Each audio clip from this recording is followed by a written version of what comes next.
This is the R2R ladder. There are 4 slide switches, each wired so one side is connected to power and the other is connected to ground.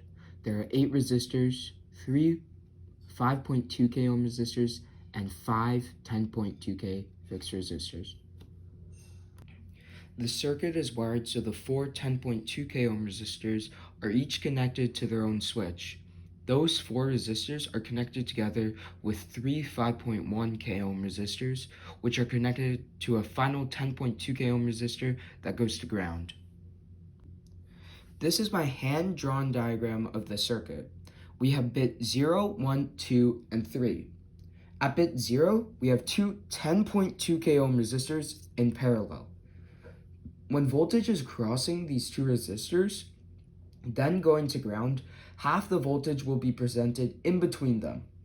And the equivalent resistance is just half, which would be 5.1k ohms.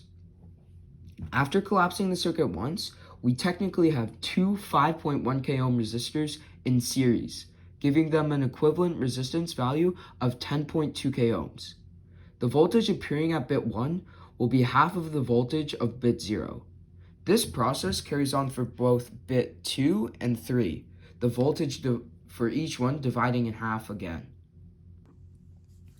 This is where the binary values of each bit come in. This is a 4-bit circuit, meaning the largest bit will contribute 50% of the total voltage, the second most will contribute 25%, the third most will contribute 12.5%, and the last bit will contribute 6.25%. A 4-bit circuit only gets you 4.688 volts out of 5 volts, or 93.76% of 5 volts. If I had a power source or a battery that gave me exactly 5 volts, the voltage when all the switches are switched on should be 93.76% or 4.8688 volts. The 5-volt adapter I have gives me around 5.24 volts, 93.76% of 5.24 is 4.91. So let's try to prove that. The first switch gives us 0.328 volts or 328 millivolts.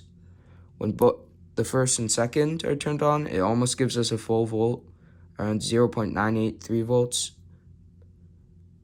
When the third voltage is turned on, we get a total voltage of 2.295 volts. And when the final one is turned on, we get a total of 4.91 volts, which is correct. So thanks for watching.